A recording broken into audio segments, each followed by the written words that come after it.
Hello everyone.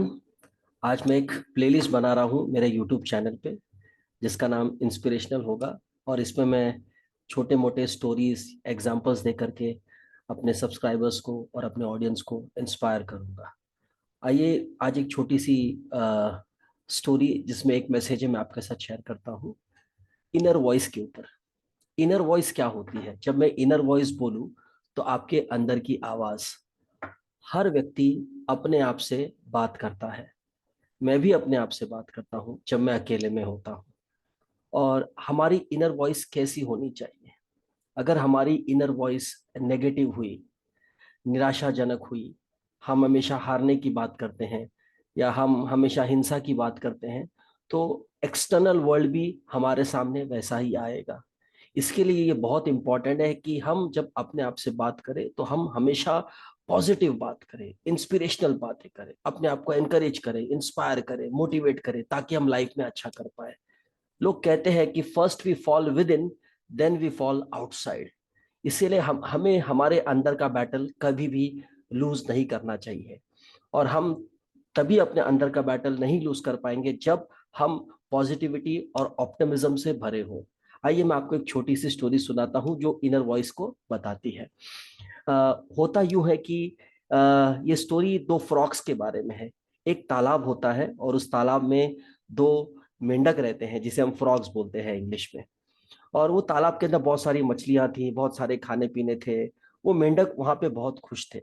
अब होता यूं है कि एक दिन उस तालाब के पास एक दूध वाला अपनी साइकिल लेके आता है। और उस तालाब के पास साइकिल खड़ा करके वो दूध वाला गांव में दूध सप्लाई करने करने चले जाता है। अब आपको जैसे मालूम है कि जो दूध वाले होते हैं उनके पास एक स्पेशल टाइप का एल्युमिनियम का जार होता है। सो वो जो दूध वाला था उसके साइकिल में दो जार्स थे, जो दोनों साइड में लगे हुए थे। अब इत्तेफाक ये होता है कि वहां पर एक शरारती लड़का आता है। वो तालाब में उतरता है और दोनों मेंढक को अपने हाथों से पकड़ लेता है। ठीक है। और वो क्या करता है, दूध वाले का की साइकिल के पास जाता है, एक जार खोलता है, उसमें एक मेंढक डाल देता है, दूसरा जार खोलता है, उसमें दूसरा मेंढक डाल देता है, और ढक्कन को बंद कर देता है और वो लड़का चले जाता है। अब दूध वाला गांव से आता है दूध सप्लाई करके, अपनी साइकिल पे बैठता है और वो शहर की तरफ चलता है। अब दो जार में दो मेंढक बंद है जिसमें दोनों में दूध भरा हुआ है। अब पहले जार में जो मेंढक होता है वो सोचता है, ओ गॉड, इस लड़के ने मेरी जिंदगी बर्बाद कर दी। थोड़े समय के बाद मैं यहाँ पे घुट के मर जाऊंगा। हे भगवान, मेरी जिंदगी पूरी चौपट हो गई। कितना खुश था मैं, कितना अच्छा था मैं, कितनी बढ़िया मेरी जिंदगी थी, इस लड़के ने सब कुछ चौपट कर दिया। हे भगवान, इस लड़के को कभी सुखी मत रखना। सो जो पहले जार में मेंढक रहता है वो अपने आप से एक निराशाजनक बातें करता है, नेगेटिविटी के बारे में सोचता है, वो मरने की बात करता है। अब दूसरे जार में जो मेंढक है उसकी भी परिस्थिति सेम है, लेकिन वो सकारात्मक सोचता है, उसकी इनर वॉइस बहुत अच्छी होती है। अब जो सेकंड जार में जो मेंढक होता है वो क्या करता है, वो बोलता है खुद को कि चलो जो होना सा तो जो होना था सो हो गया। पास्ट में रम के क्या फायदा, भूतकाल में रह के क्या फायदा, अब मुझे यहाँ से निकलने का प्रयास करना चाहिए। और जो दूसरे जार में जो मेंढक बंद होता है वो अपने हाथ पैर मारना चालू करता है।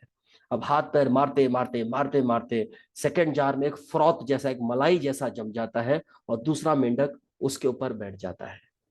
और जब दूध वाला अपना साइकिल रोकता है, फर्स्ट जार खोलता है, तो पहला जो मेंढक था इट वॉज ड्राउन्ड एंड डेड, वो डूबा हुआ मरा हुआ होता है।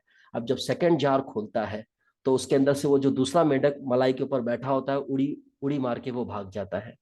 So moral of the story, दोनों मेंढक की परिस्थितियां सेम थी, लेकिन एक ने सिचुएशन को कर्स किया, उसकी इनर वॉइस अच्छी नहीं थी, वो हमेशा नेगेटिविटी से भरा था। और दूसरे जार के अंदर जो मेंढक था वो सकारात्मक सोचता है, वो रेजिलियंस डेवलप करता है और अपने आप से पॉजिटिवली बात करके उस सिचुएशन से निकल जाता है। So moral of the story, हम सबको हमारी इनर वॉइस पे फोकस करनी चाहिए। हमारा इनर वॉइस बहुत अच्छा होना चाहिए, मीठा होना चाहिए, मधुर होना चाहिए, इंस्पिरेशनल होना चाहिए, क्योंकि जैसे हमारा अंतर मन होगा उसी तरह से हमको दुनिया दिखाएगी। Thank you so much. ऐसे छोटे मोटे इंस्पिरेशनल कोट्स मैं आपके लिए रेगुलरली लाता रहूंगा और मैं अपने ऑडियंस को इंस्पायर करता रहूंगा। Thank you so much. Have a nice day. God bless.